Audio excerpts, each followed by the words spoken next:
Hey everyone, welcome to day 4 of the Summer Arts Intensive. Professor Chris Malone here, and I'm going to be teaching you guys how to improve your line work and your character design skills, so that way you can have better comics and better animations.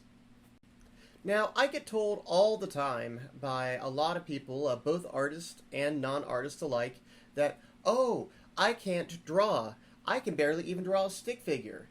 You may have heard that at some time yourself, maybe by a friend or a family member. And whenever anybody ever tells me that, I always like to ask them 3 questions. 1, can you draw a square? 2, can you draw a circle? And 3, can you draw a triangle? You see, art is really just a combination of those 3 shapes. Drawing is a skill, it's not a talent. I admit that there could be a natural inclination towards the arts, but just like anything in life, it can be trained and honed with practice and experience. So, when making characters for comics and animation, these 3 shapes aren't just used to build characters, but these 3 shapes are used to convey character traits. And by practicing combining these character traits and these different shapes, you'd be really surprised with how quickly you can improve your drawing skills. Now, while working on character designs, it's important to know the personality of the character being created and incorporate those traits into the design. It's easy to forget this while designing a character because the first thought is to often create an interesting visual, but by giving purpose to that interesting visual, a much stronger character can emerge. These decisions need to be made in the very beginning stages before bringing in poses and colors, by starting with silhouettes and shapes instead. So, there are 3 basic shapes in character designs: the square, the triangle, and circle, just like I mentioned before. These shapes can be used almost anywhere in the character's body, but they're going to be most efficient when they're used in a focal point, such as the head or the torso. Now, I mentioned earlier that all the different shapes have different traits to them. So, the square is going to be a shape that's going to be sturdy, it's tough to move. It represents characters who are going to be very set in their ways. The triangle, however, is going to be used for characters who are sharp, edgy, unpredictable, dangerous, a little bit chaotic. And then you have your circle, which is safe, moldable, and easy to push around. Now, we have Bruce Timm's Superman here from the 1990s cartoons. Bruce Timm is one of my favorite character designers, and he uses these traits quite often in a lot of his character designs. So we have Superman here, and of the 3 shapes, which ones do you guys notice in his character silhouette more often than not? And I'm talking about the silhouette of the character, not the individual pieces found inside of him. So the correct answer here is going to be the square. As you can see that not the square, I guess the rectangle here, is that he has a lot of blocky attributes to his character. So his head is very blockish, his body is very strong and very built, but also very sturdy. It's going to be super hard to move him. And his square, or his rectangle-shaped cape just kind of really gives him that very brick-like silhouette. Now, another character that Bruce Timm made or designed was the Joker. So this is from the Batman animated series from the 90s as well. And if you take a look at him, the dude here is all triangles, where you have like triangles with his hair.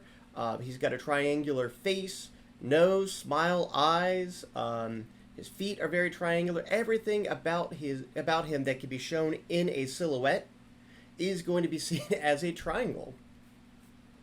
So if we think back to what I said earlier with triangles represent characters who are going to be very chaotic and unpredictable, and I can't think of a character more chaotic and unpredictable than the Joker. And as for the rectangular shape, like that represents characters who are, they're sturdy, they're strong, they're unwavering in their beliefs, and I can't think of a better example than Superman for that. So I have 5 different characters here that I used in my own series called the Steel Society. So these characters are all, part of a group. They're all actors who have played the same character throughout the last 50 years, thus the similar design. So taking a look at a lot of the characters here, and don't look at just their expression. Take a look at their shapes. Try to think about which ones are, like which one would you say is the chaotic one, the unpredictable one? That would be this guy right here. Think about the guy who has been doing this the longest and is set in his ways. He's pretty sure that his portrayal of the of the character is the correct one. That would be this guy right over here named Leon. Then let's say let's say we want to figure out who the new guy is, the newest character to portray this actor. That would be this guy right over here. Because, I use a lot more curves than all the other characters, and you can see that in his ears as well as his chin. And then finally, or not finally, I have 2 other characters here. I wanted to create one that everyone forgot about, a character who is very bland in personality and very just bland in character design. So I created a character meant to pretty much blend in with the crowd. And then finally, I combined 2 different shapes right here. This character is actually kind of built off of Pierce Brosnan's portrayal of James Bond, who I wanted to have him have. I wanted to give him a very suave look. So he's still kind of set in his ways. He's got a bit of age to him, but which you can see in his more squares. But I combined some shapes here by also giving him a bit of a curve, and pretty much give him the tallest face of all, which I think just goes with the phrase suave, since that is a word that it's kind of fun to elongate. Give it a try. All right, guys. I hope you have a better understanding now of the 3 basic character shapes and the traits that are often associated with them. Now, these traits are not exclusive to any particular style. So if you're doing a realistic or a cartoony comic or animation, these traits can be applied to either one. Also, shapes are not inherently good or evil. A very common misconception with character design is that triangles equal evil, and that's not always the case. Triangles can also be used for hyperactive, edgy, or quick-witted characters. A good example of this would be Sonic the Hedgehog. Which, by the way, if you haven't had a chance to check out that movie, it's a really, really super fun movie. Sonic in that movie is a combination of triangles and circles. The circles go with his naive, young, and good-natured attitude, but the triangles that he has represent more of his edgy, his hyperactive, quick-witted nature, as well as the speed powers that he has. So many animation companies will take 2 to 3 character traits for a character that they need to design, and they use that to get everything started. Lana Kane from the show Archer was made with these traits in mind. They wanted her to be strong, attractive, and smart. So they gave her strong hands, attractive curves, and then a very smart haircut. I mentioned earlier that Sonic the Hedgehog is a great example of combining shapes to create a stronger character design. Because now that we have an understanding of the 3 basic shapes in character design, we can start taking it even further. Combining those shapes can bring out more personality than just a single shape. They can also be used to help separate characters who are all supposed to dress uniformly or look a similar way. Now, introducing new shapes can also help strengthen and relate 2 or more characters with shared shapes.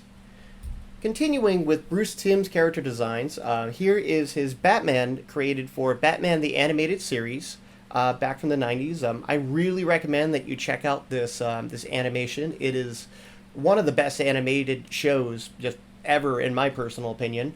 The Batman that we see in front of us here, he initially has a lot of the same shapes that Superman has in terms of blocky rectangular shapes. He has a lot of similar personality to Superman in his dedication to fighting evil.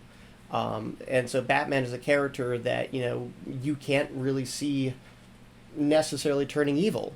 However, he does have a lot more of an edgier and violent personality than Superman, which you can find in a lot of the secondary shapes of his triangles, with his triangular ears, the triangles found on his gauntlets, and then finally the triangles that are found in his cape shape. So this is the character who is, I would say that he's about 50-50 rectangular and 50-50 pointy. But you can also take some of these shapes and push them even further. When I get into some more character design stuff in a little bit, you'll see that you can squash and stretch a lot of the different shapes, and the parts that you show more of are going to be the areas that the artist finds more interesting and wants to convey. An example of that would be if we combine Bruce Timm's Batman to Frank Miller's Batman. Even though they're the exact same character, you have a character on the left who has a little bit more of a sleeker, triangular look to him. So you would see this as a character who's more quick-witted, a little bit more edgier, and probably a little bit more sharp and methodical. While to the right, Frank Miller's Batman is built like a tank and acts like a tank in the way that he fights and operates. So, by the way, Frank Miller's Batman is from Batman: The Dark Knight Returns, which there is a great graphic novel of that. In fact, that is one of the reasons why graphic novels became so popular back in the 80s. So if you're into comics, check it out. And then the animated version of it that happened in the early 2010s was also pretty awesome too. So whether you're into comics or animation, I highly recommend that you check out Batman: The Dark Knight Returns. Now sometimes you're going to have to create characters who need to look uniform, like a military unit or a team, but still have to find ways to make them stand out from each other. By tweaking different aspects of each character, not only can they look unique, but their role in the unit is more prevalent. A football team is all wearing similar pads, helmets, and uniforms, but you can identify them in silhouette form by bringing out shapes and what position they play. Now, I gotta admit, I am not the biggest football guy, but here are 4 different character designs for what a football team could look like in terms of animation and comics.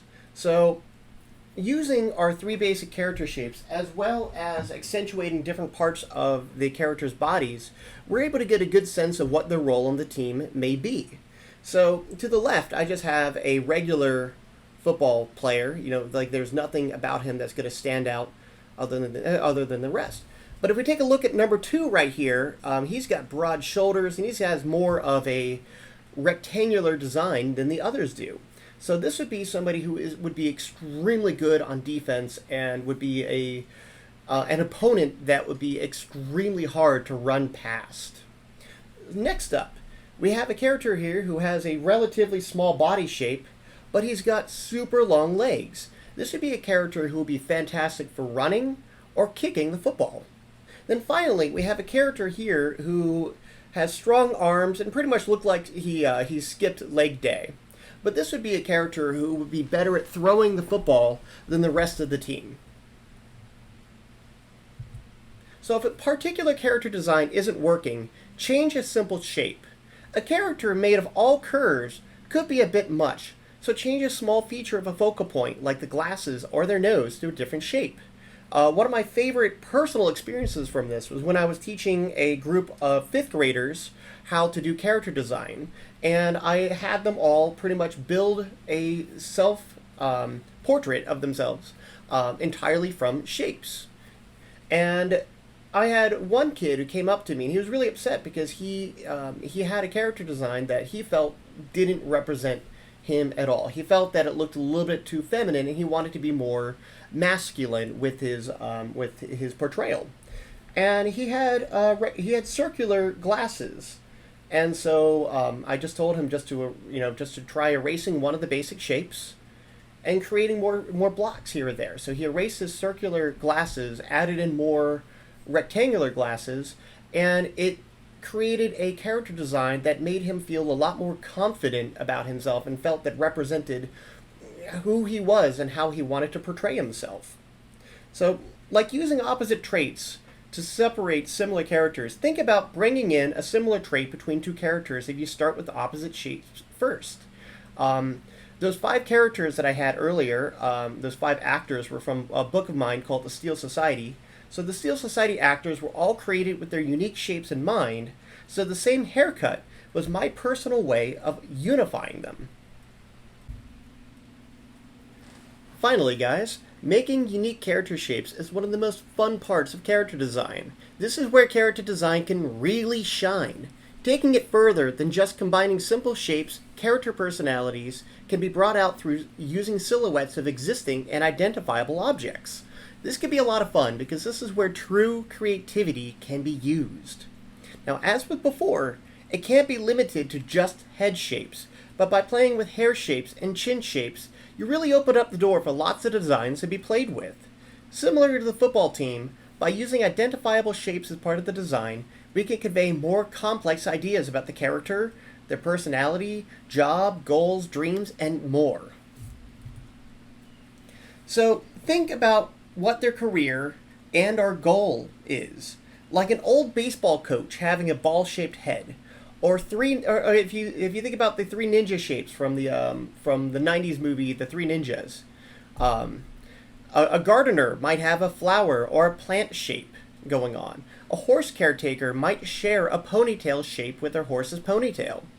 Now, don't forget those basic shapes, because a flower-shaped gardener wouldn't have sharp petals unless she had an attitude that matches.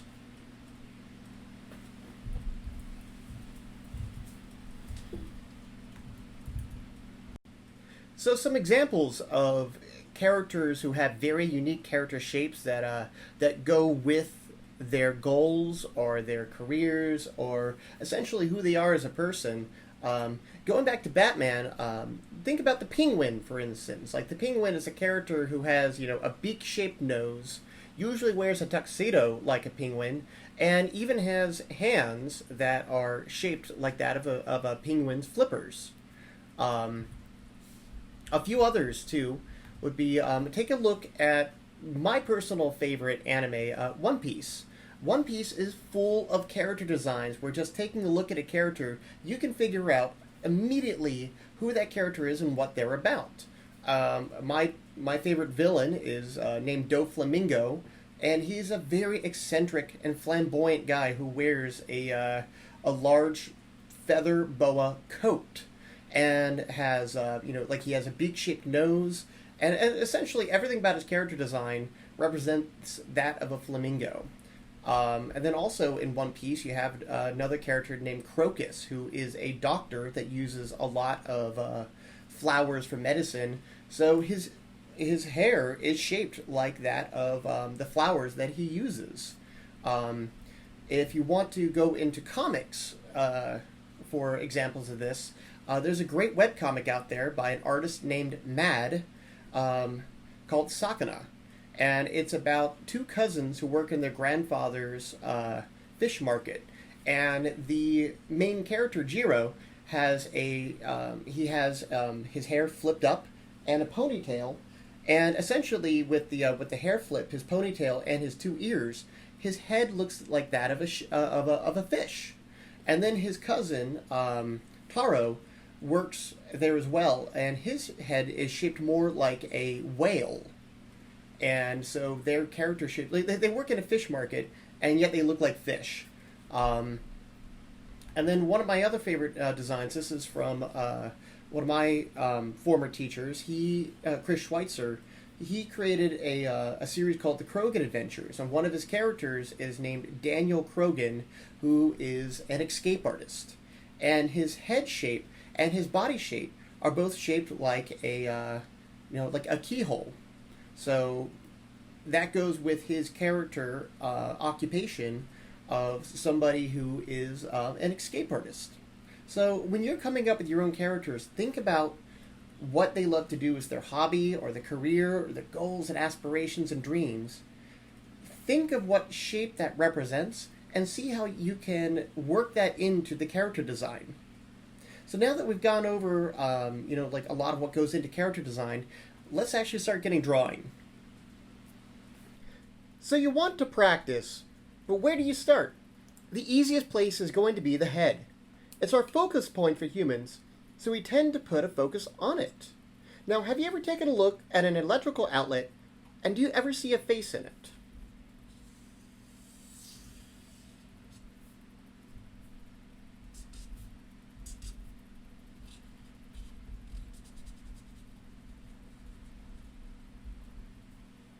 So we got our electrical socket right here, and yep, it looks like a face. You can see the eyes and the mouth. Now that's because the human brain literally looks for faces in everything that it sees. This is called the fusiform face area of the brain. And if I botched the how to pronounce that, sorry about that. But cartoonists use this to their advantage to take the complex human form and break it down into simplified designs to convey the exact same message. All right, so starting with the head design, let's just go ahead and make it a circle design. Now, when coming up with the head, we want to come up with a couple lines right here to be able to know where to be able to place the eyes and the ears on. So as you see, we got this this line going right down the middle in both directions. Actually, two lines going right down the middle in both directions. This is going to be really helpful. So if we have a character who is going to be looking up,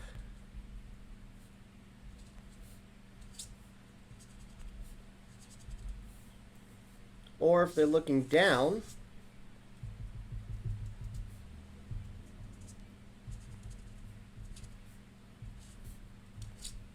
we're able to follow them in whatever direction they're looking. Now let's take this circle head design that we have and let's squish it. Let's pinch it in an area and see what happens here.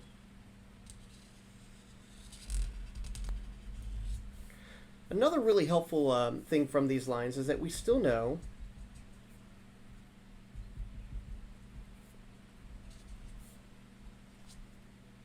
where to place features such as the eyes and the ears.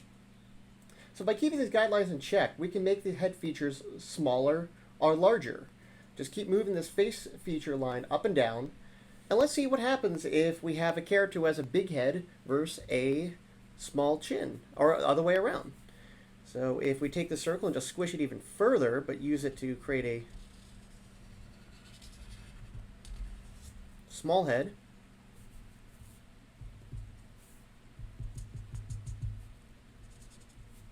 so he's got kind of a small brain area, but a big chin. Or quite the opposite, where we're going to get a character who has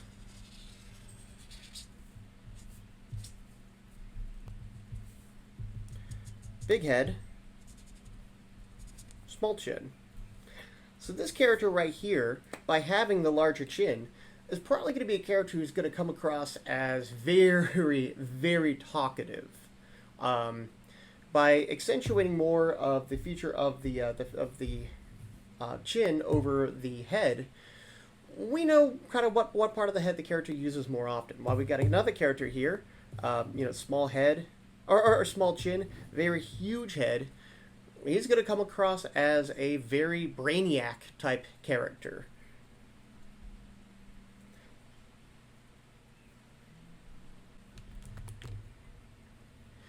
I mentioned earlier that you could use unique character shapes to kind of give us a feeling of what their job is or what they're all about.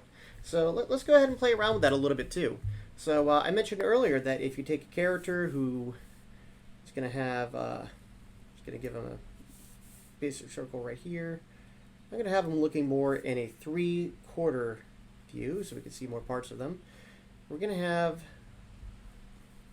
their, their ear coming out here.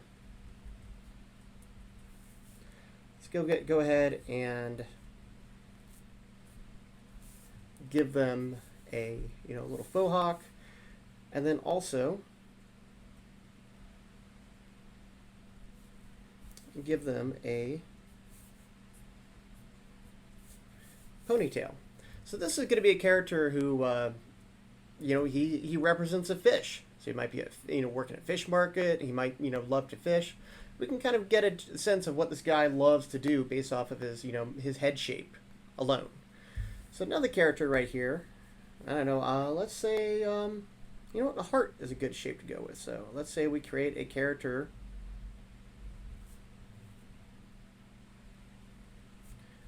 with a heart-shaped head. Now, heads usually don't kind of, indent like this. So this would be a thing where you can, I don't know, let's say you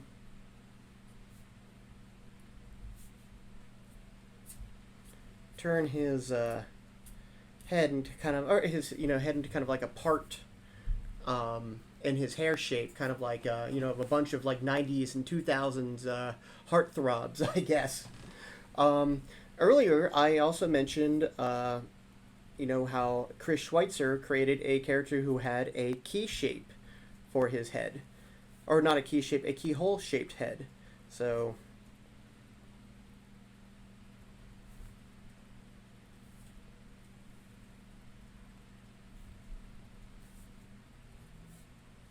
this is what I was kind of referring to right here.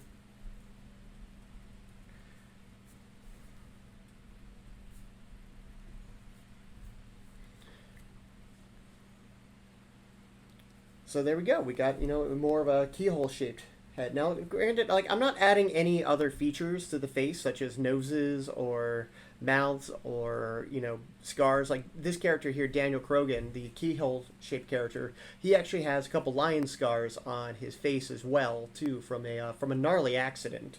But those still tell us a lot about the character. They add a lot of mystery and intrigue. However, they are not part of the silhouette. The silhouettes carry a lot of importance because these are the shapes that we see first. So that's why I created these characters with just simply the eyes, just so that way we kind of know what direction they're facing. Another good thing to practice, and this is what I recommend that you guys actually give a shot right now if you have any paper ready, would be what I just like to call potato heads, where I would just simply draw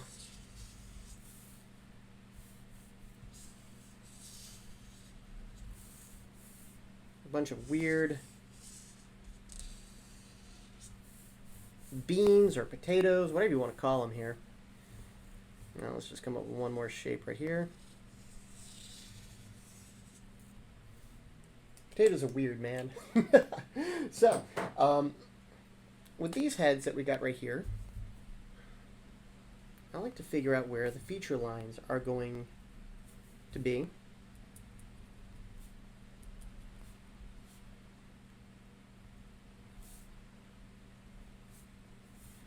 And just start to add in just some fun features about them.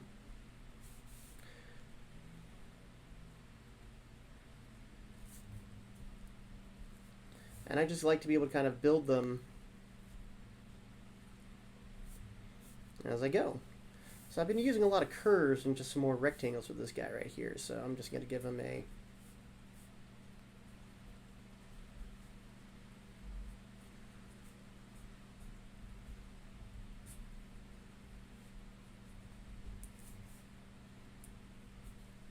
here that goes up to a point right there.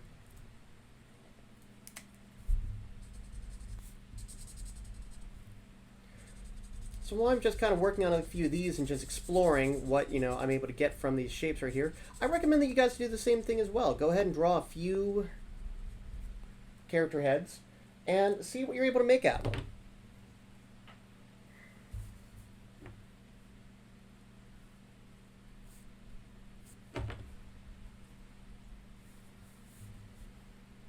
So I got a guy right here with a giant kind of blocky head.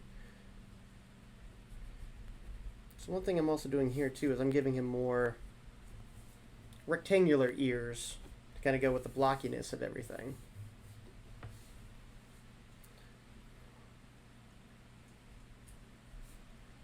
I'm going to start actually filling in the eyes here as well.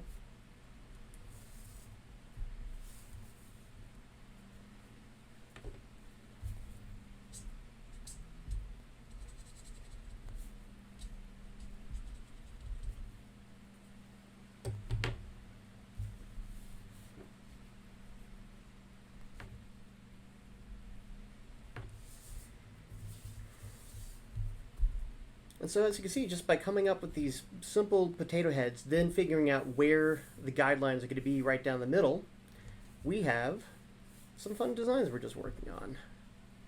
So another practice that I have my students do is to have my students draw themselves with their pet and make the two of them look similar. I'm sure that many of you have probably heard the saying that dogs often look like their owners. Give that a shot. If you have a pet, or if you know somebody who has a pet, in case you don't have one yourself, try drawing you and your pet and see what you're able to do to make the two of you look similar.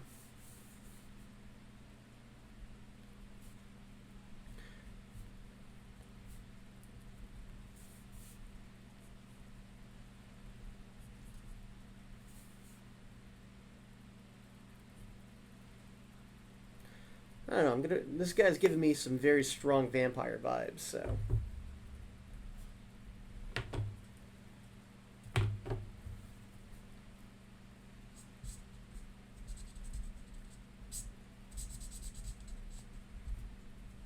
This guy's a good little part in the head.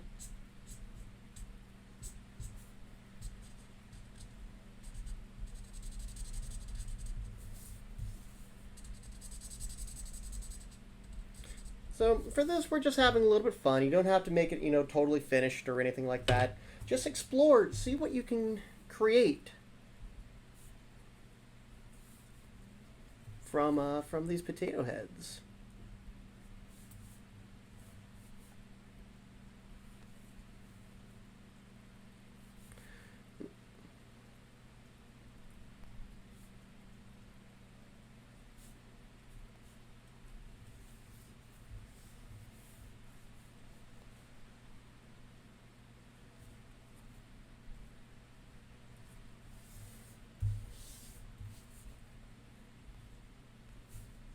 So a few of the things I've been doing, if you haven't been noticing, is I've also been working on some of the other features now. So even though the features are not going to be things that we see immediately, it's going to be the more along the lines of the silhouette, like the ears and the head shape themselves.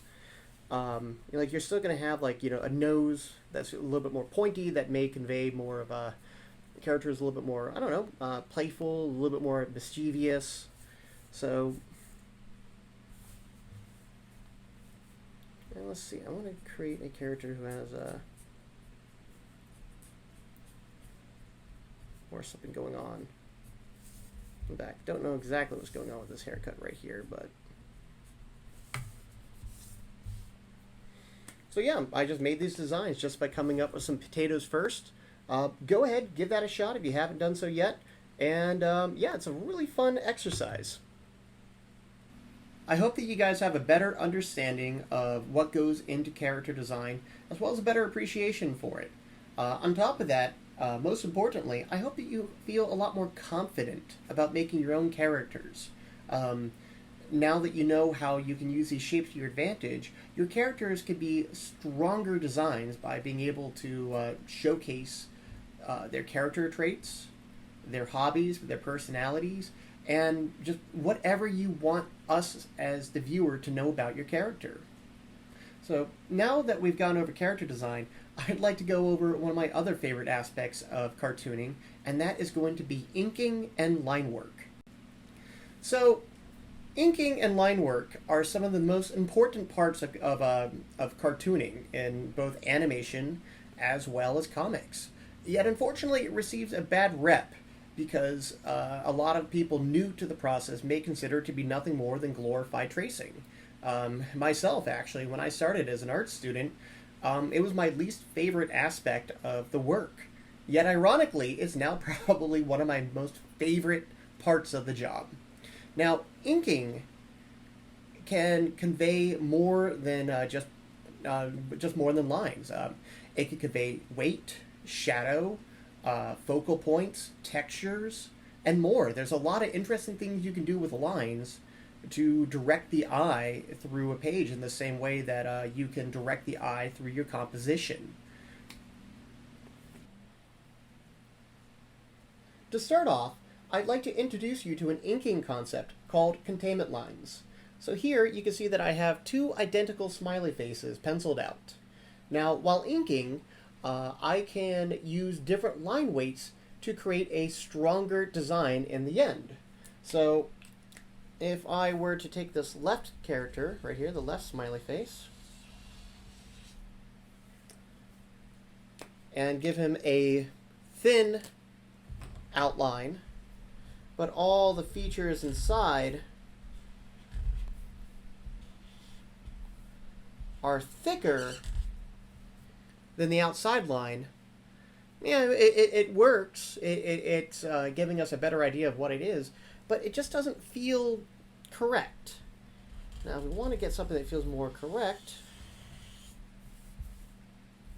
we would have a thicker outline, yet the features inside are going to be more thin lines than the line that we use for the outside.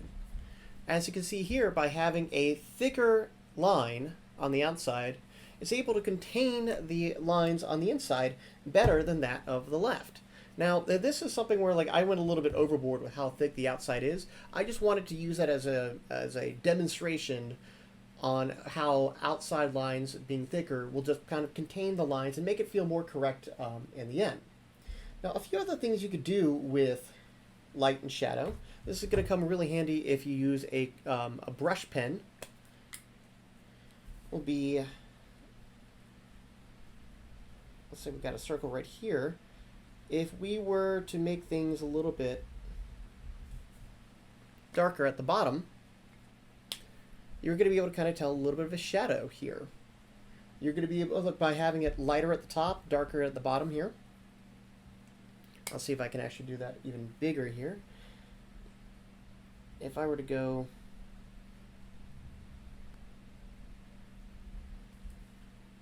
really dark over here, that line, we're able to see here that we just got, that's where a lot of light is, that's where a lot of the shadow is. We can also use that for weight too, where if we wanted to have two objects side by side, so let's say I have two bricks side by side,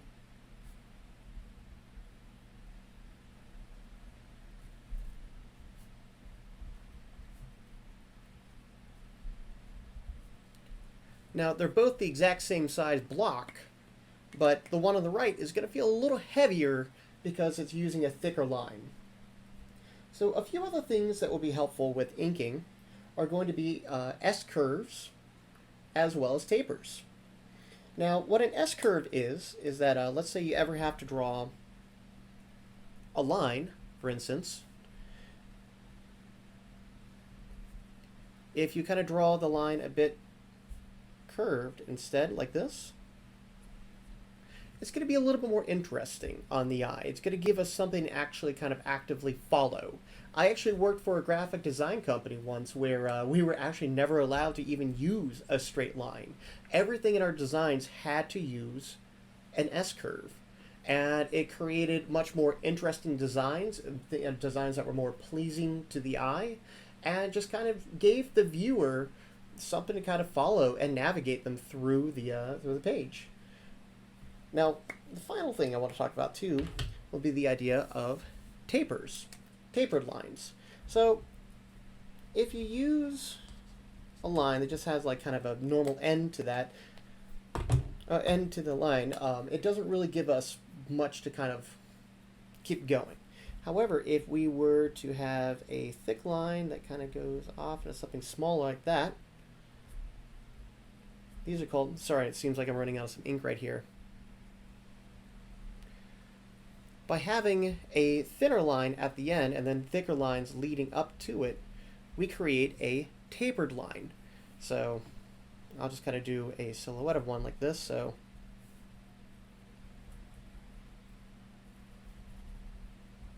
tapered edge to the line is going to be just kind of a line that will allow us to have something more to follow. It's able to kind of blend into other shapes, and it ultimately kind of creates more of a solid drawing as well if you're working on some features. If you take a look at the cartoon show Archer, take a look at a lot of the features in the head and the hands and basically all over the body, and you'll discover that 99% of the lines used in the show all end in a taper.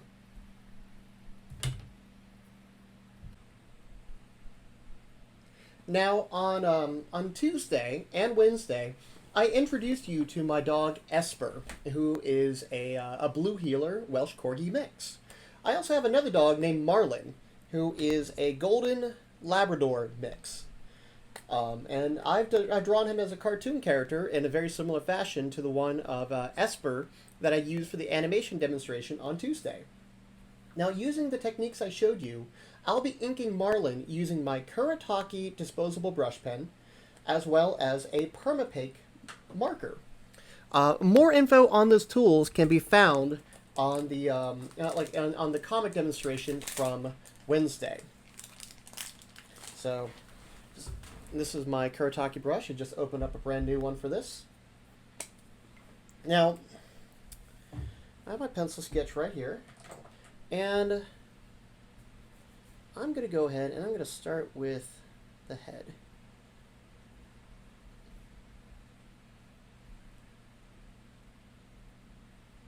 Kind of get a little taper on the side right here. And I'm just going to kind of move around this area.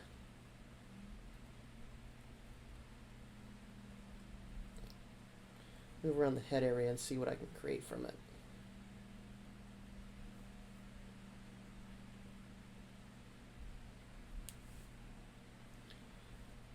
Now, I mentioned earlier about this containment line, so one of the reasons why I'm focusing more on the outside information and then I kind of move in is so that way I can set up where my thickest lines are going to be.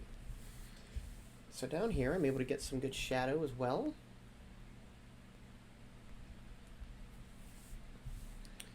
Now, another thing I do is that whenever I am inking a comic, you're going to be working with comic borders with that. Your panel borders, I mean.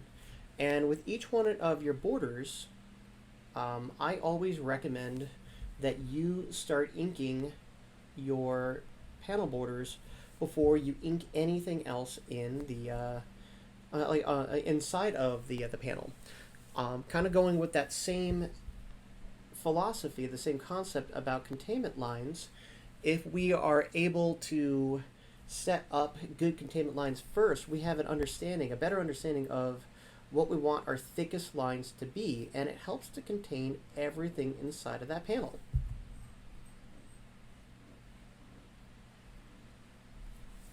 So I'm going to go with a few lighter lines at the top here to just kind of indicate that there's where the light source is coming from.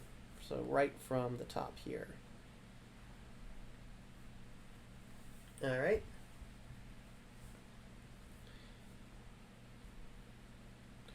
Now he's going to have a fun little blue bandana. Both my dogs have a bandana.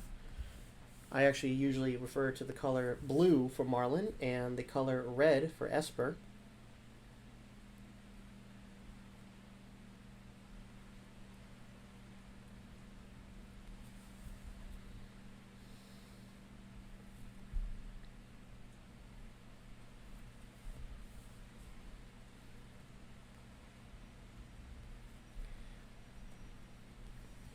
Actually, I may want to do this in I may want to redo this in Adobe Animate, kind of the same way I did as Esper, because I think this would also be a really fun design to animate.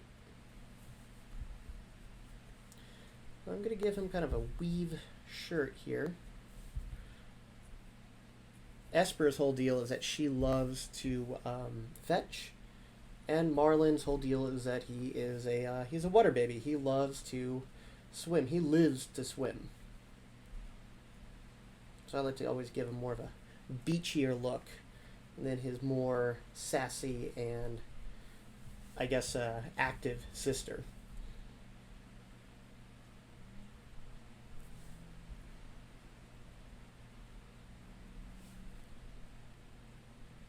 Now, one of the things I'm going to be doing over here now is that now that I have a few of these lines placed, I'm just going to get some shadow in on the shirt. underneath the bandana here. And then also a little bit on the right side of his shirt as well. Let's go ahead and do a light line over here. The shadow.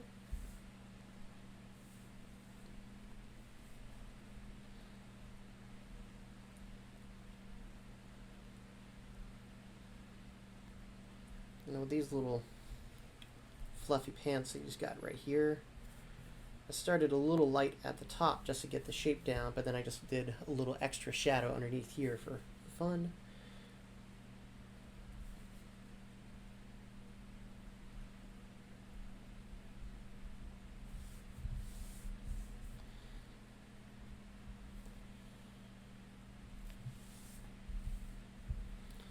Let's get his little feet, and kind of like when I showed you earlier about shadow, we just have a little bit extra shadow at the bottom underneath his feet because that's where it's resting up against the ground.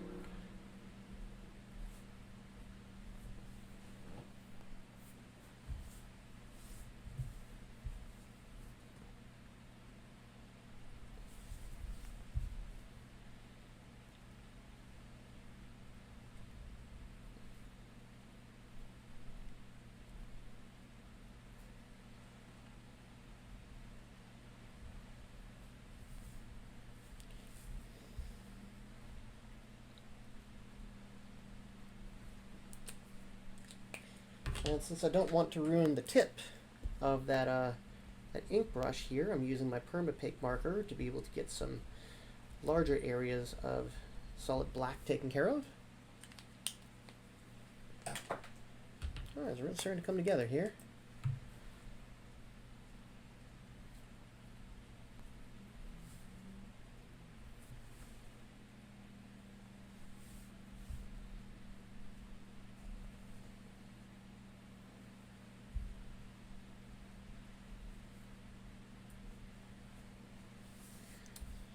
Probably my first art teacher ever had a very simple rule.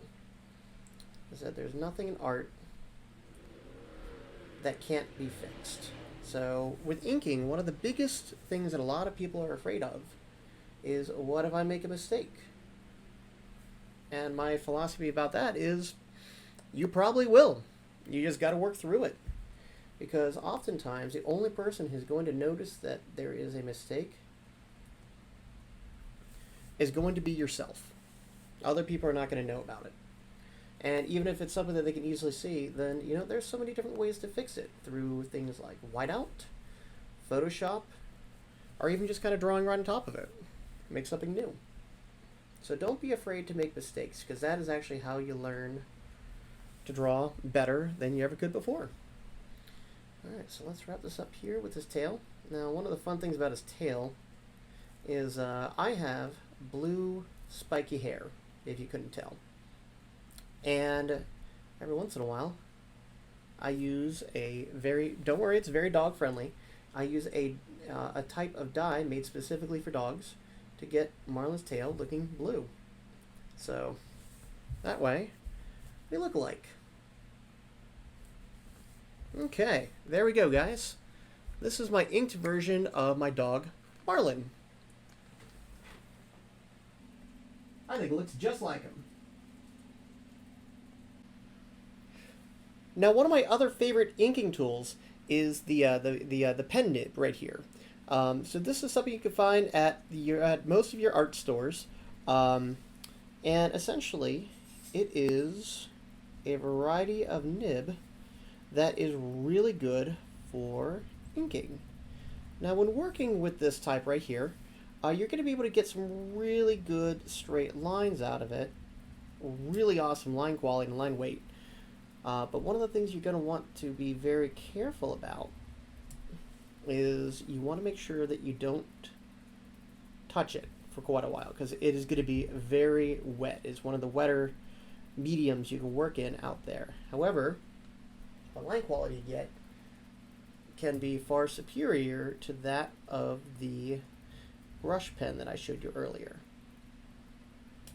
I don't use it too often personally because I prefer to ink and travel. And so this is something where you would have to have quite a few tools with you. You're going to have to bring your ink well as well as these tools with you everywhere. Plus it could be a little bit more on the messier side. But I feel like you can get some super cool lines out of it. Now one of the things with it, I'm rotating my wrist ever so slightly, but I'm able to get some great lines by just simply pulling the ink nib towards myself.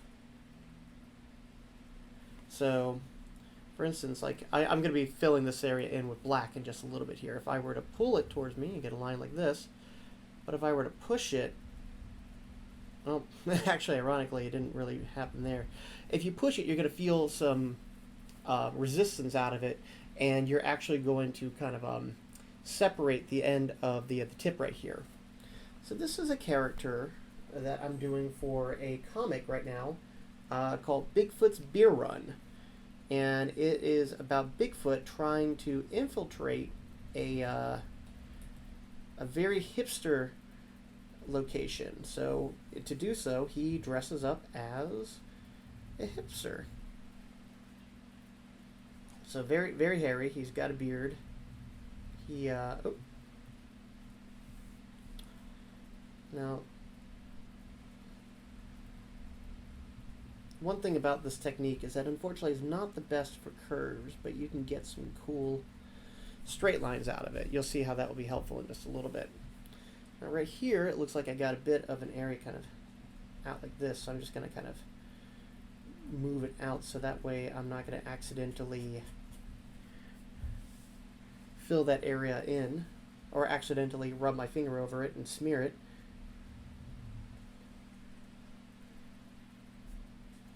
But yeah, anyways, with Bigfoot, he is trying to infiltrate a brewery, dresses up as a hipster.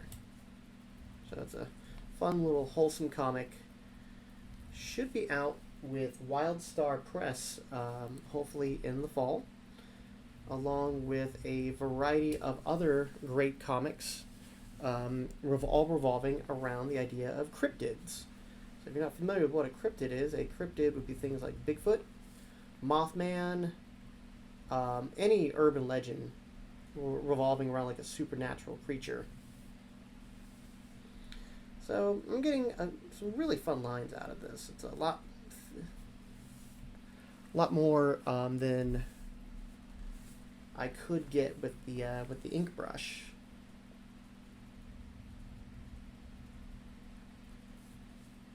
I'm just simply pulling. That's the secret with this technique. So you gotta always be pulling it. Now, one of the really cool thing about this too is that let's say you are done with your piece and you let it just dry off for a few minutes or however long it's going to take for the whole piece to be dried off. If you were to go in and then feel it with your finger, you'll actually feel the areas where this kind of cuts into the paper, and it's a really cool sensation.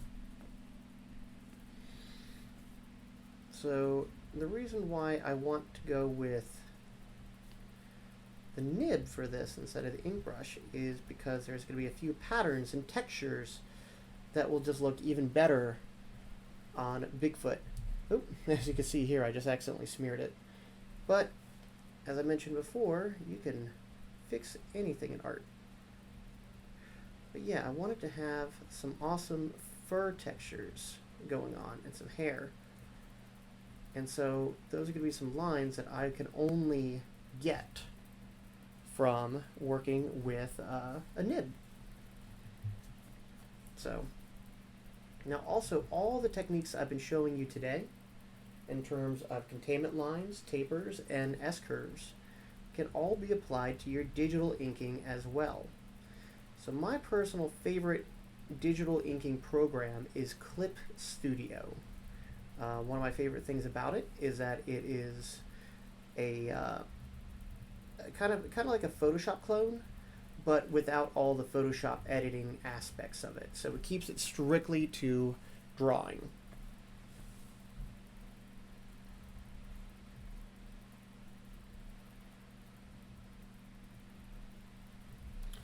Now, Bigfoot's Beer Run is actually a fun comic I've been doing with Erin Kathleen Ball, who is another KSU professor for the English department. So this is the first time that the two departments are working on a published comic together. So she came up with the story, and we just had a lot of fun just kind of sitting together, just coming up with character designs and the plot together. So she's a great writer. I think her series is called The Little Yellow Bird. Just Google the name Erin Kathleen Ball, Little Yellow Bird, and check out her comics. She's got a lot of really great stuff up there.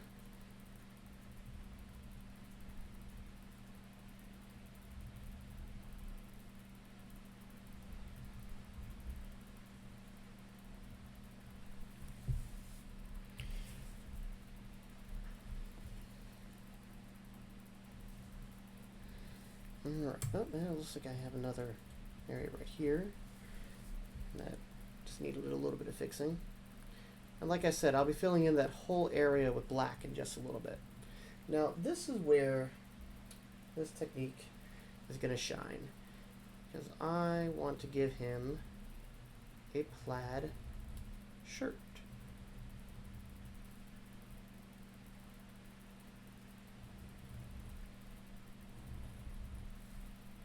You can actually actively hear the scratching going on too. I love that sound.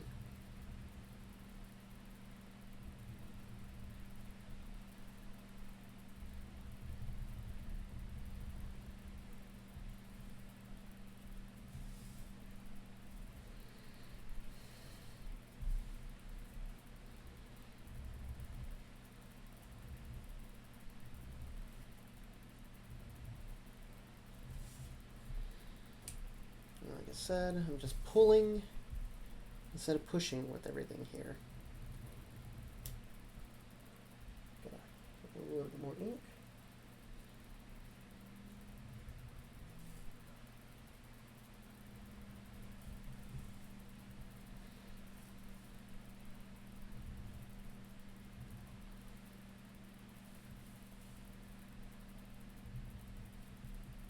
On that area in. Now, another popular inking tool will actually be using traditional brushes and ink. That's one that requires a lot of setup, and as I mentioned before, I like the ability to just be kind of mobile with a lot of my my artwork. So that's something I don't really use too often. I love being able to take my artwork and just go to like a coffee shop or something and ink there, or I'll go to a comic convention and I'll be able to work on designs for characters and people for commissions while I'm while I'm right there. And I don't have too much space, and so carrying around all of my my ink stuff with me would be very inconvenient. So that's another reason why I love that brush. Okay. So I'm going to have a few other areas here that I'm going to work in, but I'm going to be pulling out my trusty old Kuretake brush, just to be able to get larger areas of black.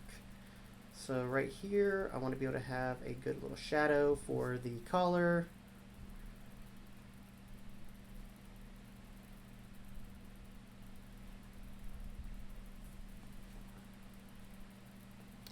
And I'm going to go ahead and just kind of bring up that shadow a little bit more right there.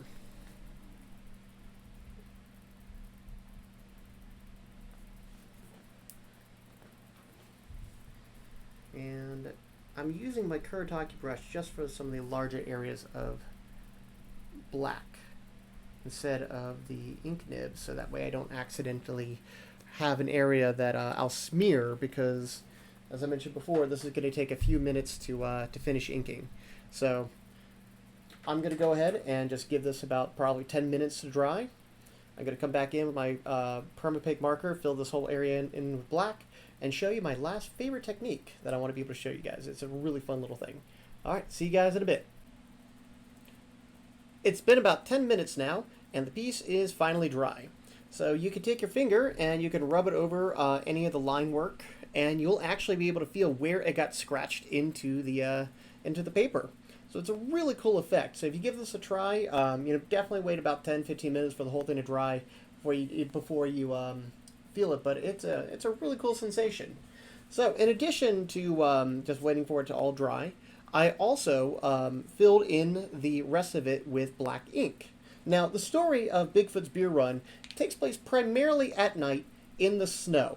Now, one of the best ways to get snow is, instead of drawing it, is this is one of my favorite little tricks of inking ever. And it simply just requires some white ink and a toothbrush.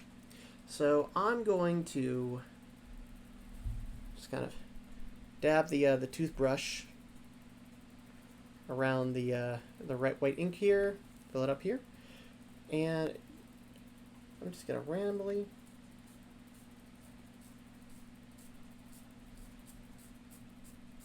start spraying it on here. Now, depending on how much ink you use and how white it is, you're going to get different effects, because if it's more on the gray, it may kind of blend in. If it's more, if it's rather thick ink, it's going to be like giant snowflakes. So it looks like I actually need a little bit more than I anticipated here. I'm just going to go ahead and just grab a huge clump of that with the end of my toothbrush. And of course, it's also very messy in your fingers too, so you want to be careful about that. As we're taking a look here, it's starting to see some really cool snow forming around it. Pieces of snow. Oh, that is a little too large right here. I can just go ahead and pull it out. Alright guys, so here we go. By using that toothbrush, I was able to get some really cool white snow effects in the background here. By using the nib, I was able to get some really good fur texture going on for Bigfoot. And then by using my black permapick marker here, I was able to fill in the area that I had a few little mistakes in. But as my first art teacher said, don't worry about making mistakes. You could always, find another way to kind of work around it. And then also, in case you ever do ruin it to the point where you have to start all over, you'll be surprised with how it looks the second time around. Alright guys, well that was quite a lot that we went over. Today we covered over character design, how shapes can be used to improve your character design, how silhouette value is the first thing that we see in character designs, how shapes themselves can often have different traits associated with them, and how we can use that to our advantage. We also went over inking and line work, and how we can use certain techniques to improve our skills in just designing cartoons, whether they be for comics or for animation. So I hope that you guys take this knowledge and apply it to your own cartoons. You can apply it to the animation rig that I went over on Tuesday, or you can add them to your own comics or storyboards that I covered on Wednesday even. So tomorrow I'm going to be going over how you can clean up your artwork in Photoshop, how you can digitally letter your comics, and how to export and share your comics and animations, and even how to produce your own little mini comic zine. So thank you very much for tuning in to my workshop today, and I look forward to seeing you guys tomorrow. Catch you later.